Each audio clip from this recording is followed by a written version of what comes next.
Good morning mga idol. May data di problem nga kuan.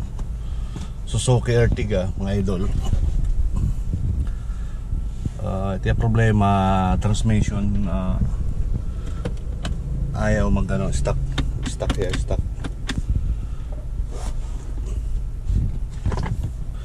Pero nagagamit ini idol, mga idol, i-pre-preslet yan nga kuan. Lock cambio. Pero shit, low power kay di man naganap electronics transmission.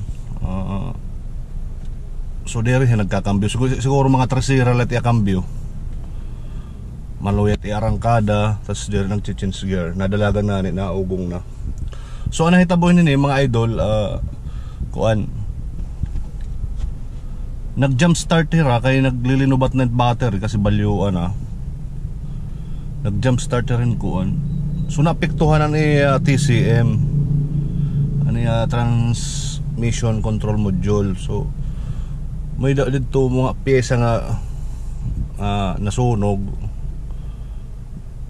Dara siguruhan pag jump start kasi usually medyo masilan hiyain nga mga electronics tapos i-jump start. Pero ito iba nga unit bisa mitigin jump start, pero mas safe lagi happy nga bugway babalon battery kung lobat.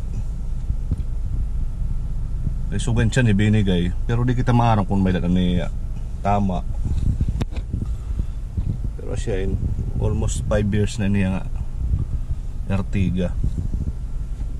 Kasi ninatat ito troubleshoot kung madali ta.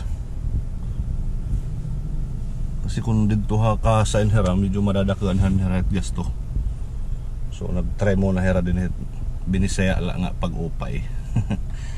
Shit mga idol, pero kahit pa paano tatry ta pag-upayin para maging happy customer.